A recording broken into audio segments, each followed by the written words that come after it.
Hello and good evening viewers, कैसे हैं आप लोग। स्वागत है आपका शेयर बाजार ज्ञान की एक और वीडियो में। और आज की इस वीडियो में हम बात करने वाले हैं सीएट लिमिटेड के शेयर के बारे में। 2195.5 आज के दिन में एक फ्लैट क्लोजिंग, जब बाकी सेक्टर्स के अंदर में एक गिरावट थी, लेकिन all over CEAT has been flat, हल्का सा ग्रीन में बंद हुआ है। तो इस वीडियो में हम बात करने वाले हैं आगे की, बिकॉज कल सीएट के नंबर्स भी आए हैं और नंबर्स में बहुत ही शार्प एक अच्छी इंप्रूवमेंट है। उसके बारे में भी बात करेंगे, वैल्यूएशंस के ऊपर में भी बात करेंगे। तो अगर आप लोग चैनल पे नए तो आप प्लीज़ मेरे चैनल को सब्सक्राइब कीजिए, ताकि रोज आने वाली जो वीडियोस है वो आपको लगातार मिलती रहे। तो सबसे पहले नंबर्स की बात करने से पहले कल का एक बारी पैटर्न देख लेते हैं जो सीएट के अंदर देखने को मिला।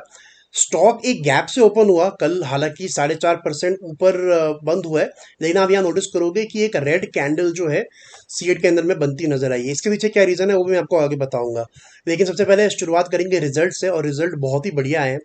रिजल्ट के अंदर अगर आप देखोगे तो नेट प्रॉफिट के अंदर में एक बहुत ही बड़ी उछाल है। 208 करोड़ का प्रॉफिट जो है सितंबर के क्वार्टर में कंपनी ने दिया है। लास्ट क्वार्टर कंपेयर करोगे तो सिर्फ 6 करोड़ का प्रॉफिट जो था इसके अंदर में है। अगर आप सेल्स की बात करोगे तो बहुत ज़्यादा डिफरेंस नहीं है, थोड़ी ग्रोथ आई है 7-8% की। 2900 करोड़ की सेल से बढ़ के 3000 करोड़ के करीब, 3050 करोड़ के करीब। So almost you can say 5% इतना बड़ा है सेल। लेकिन ऑपरेटिंग प्रॉफिट जो है वो डबल हो गया है, और उसके पीछे रीजन क्या है, तो उसके पीछे ऑपरेटिंग प्रॉफिट मार्जिन जो 7% से बढ़ के 15% का मार्जिन इस क्वार्टर में इन्होंने क्लॉक इन किया है। और ये दिसंबर सितंबर 2020 के बाद सबसे ज़्यादा मार्जिन जो है इन्होंने दिया है। तो इसके पीछे I guess rubber prices are the main reason.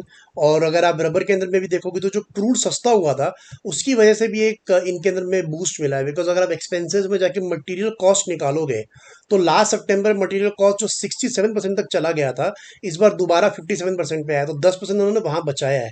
So I think that is the primary reason for the improvement in margin.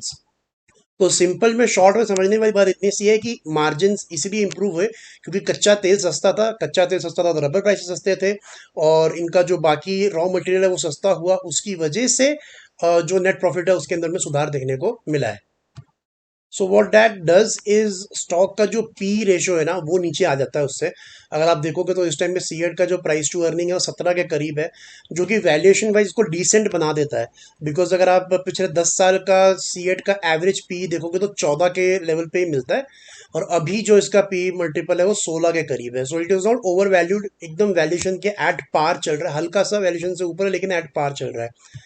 सो बात करेंगे यहाँ पे सीएट का जो रेड कैंडल बना, इतने अच्छे रिजल्ट आने में रेड कैंडल क्यों बना। तो देखिए इसके अंदर में डिफरेंस वही है कि रॉ मटेरियल की वजह से अच्छे प्राइसेस इसके अंदर में जो प्रॉफिट है वो आया है। तो इट इज नॉट 100% कि हर बार रॉ मटेरियल आपके फेवर में ही होगा, तो ये एक वन ऑफ इवेंट है, राइट। और मार्केट इस चीज को समझती है कि हाँ एक वन ऑफ इवेंट है, इसकी वजह से ये चीज आई, अच्छी चीज है। तो वहां पे रिवॉर्ड भी मिला, स्टॉक ऊपर भी गया, लेकिन वहां से एक थोड़ी इसमें आप बोल सकते हो प्रॉफिट बुकिंग देखने को हमारे को मिली है।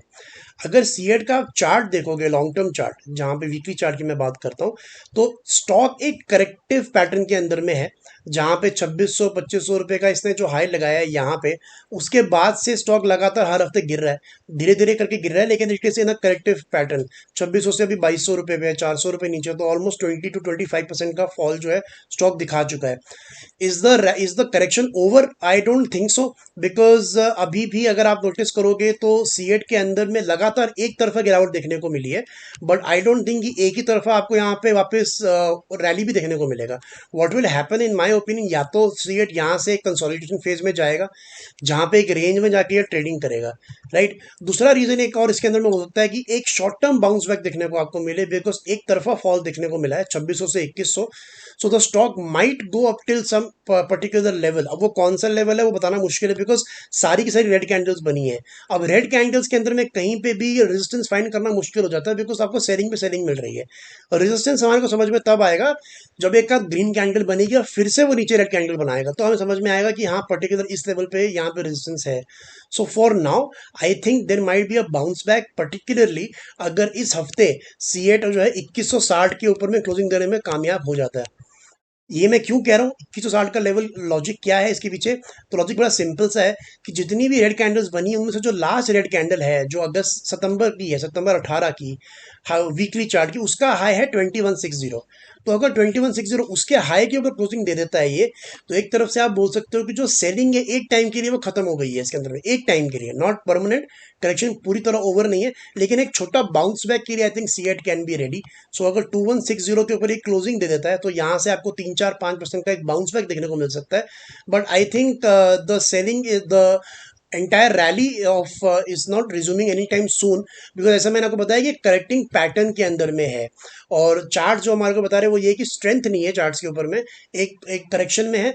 करेक्शन खत्म होगी उसके बाद ही आपको अगली रैली देखने को मिलेगी, लेकिन फिलहाल के लिए आप 3-4% की रैली एक्सपेक्ट कर सकते हो सीएट के अंदर में, just because of such such good results. तो दोस्तों ये था मेरा आज का video on CEAT. I hope आपको लॉजिक और लेवल्स जो है वो क्लियर आउट हो गए। कोई सवाल है आपका तो आप कमेंट सेक्शन में डाल सकते हो। मैं मिलूंगा आपसे अपनी अगली वीडियो में, तब तक आप अपना ख्याल रखें। All the best guys.